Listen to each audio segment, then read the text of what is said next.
தமிழக மக்களுக்கு வணக்கம். ஐயா சீமா அவர்களே, நீங்கள் எவ்வளோ பெரிய ஆள், நல்ல திறமையான ஆள், படித்த ஆள். ஐயா தந்தை பெரியாரை பற்றி பேச வேண்டிய அளவில் உங்களுக்கு தகுதி கிடையாது. அது ஒன்று மட்டும் ஞாபகப்படுத்திக்கணும். அவரை பேசுறதுக்கு உலகத்திலே ஒருத்தனுக்கு தகுதி கிடையாது.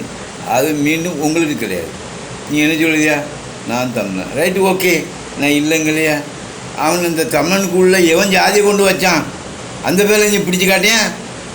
எல்லாம் நாங்கள் தமிழாக பேசிகிட்டு இருந்தோம், எங்கள் அம்மா அப்பா சொல்லி தந்துச்சு. அதை கெடுக்கிறதுக்கு ஒருத்தன் ஜாதியை கொண்டு வந்தாங்களா, அவனை பற்றி பேசேன். அதைத்தானே பெரியார் எதிர்த்தார். பெரியார் எதை எதிர்த்தார்? நான் இப்போ கூட வால்போஸ்டர் அடித்து வச்சுருக்கேன். ஈவேர பெரியார் இறைவனோட பிள்ளைன்னு அடித்து வச்சுருக்கேன். காட்டுமா?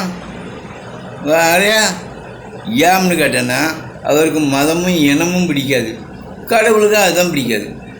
கடவுளான்ட்டு யாருன்னு உனக்கு தெரியுமா? முதல் நாக்கு, அந்த நாக்கு வார்த்தை ஆச்சு. அந்த வார்த்தை கடவுள்கிட்ட போச்சு, உலகத்தை உண்டு பண்ணிச்சு, நம்மளே உண்டு பண்ணி நல்லா இருக்கும். அது யார்? நம்ம தான். இந்த வார்த்தை இல்லாமல் இந்த பூமியில் ஒரு தெய்வத்தை நீ காட்டிட்டு போகும். அப்படி இருக்கும்போது பெரியார்கிட்ட மட்டும் மோதாத. அதை விட அந்த எங்கள் தலைவரை நடுக்கோட்டுக்கு போகாத, இந்த கோட்டுக்கு போகாத. நடுக்கோட்டில் போகும்போது தான் அவர் முதலமைச்சர்.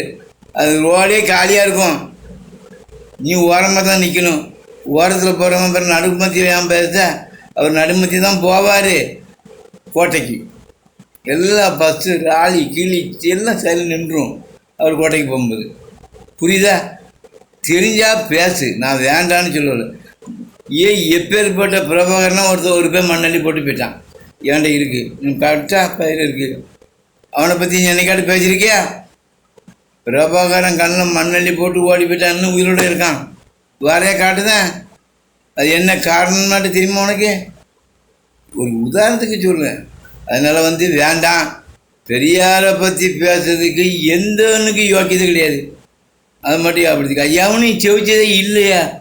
அவர் திராவிடன், நீ தமிழ்னு ஆக்கியா? அவர் திராவிடன்னு ஆக்க முடிஞ்சிச்சுல, நீ தமிழ்னு ஆக்கிட்டு போ. 36 லட்சம் ஓட்டு வாங்கியிருக்க, நீ 30 லட்சம் ஓட்டு வாங்க முடியாது. பார்க்க முடியாது. நல்லா வந்துட்டு இருந்த வளர்ச்சி, நல்ல வளர்ச்சி, பூஞ்செடி மாதிரி பூத்தது. இப்போ சாயந்தரானோட வாட போகுது. ஆனால் விஜய்கிட்ட மட்டும் மோதாத. ஒன்று சொல்லுதேன் கேளு. அது நடு ரோட்டில் போனா அடி பண்ணுவேன். நடு ரோட்டில் தானே மினிஸ்டர் வருவாங்க, ஓரம் ஆள் புறம் நிற்கும். அவங்க காரு புறம் எப்படி போகுது பார்த்தீங்களா? மினிஸ்டர் காரு அந்த மாதிரி. தலைவர் மினிஸ்டர் ஆகிறாரு. அவர் எப்போ நிமிந்து பார்த்து யாரையும் எதுன்னு சொல்லுறாரா? பிளானிங் பண்ணிகிட்டே இருக்காரு. அதே மாதிரி தான் கடவுள். ஏன் நீ பெரியாரை எதுக்கன்னா நான் வேண்டான்னு சொல்லுவேன்.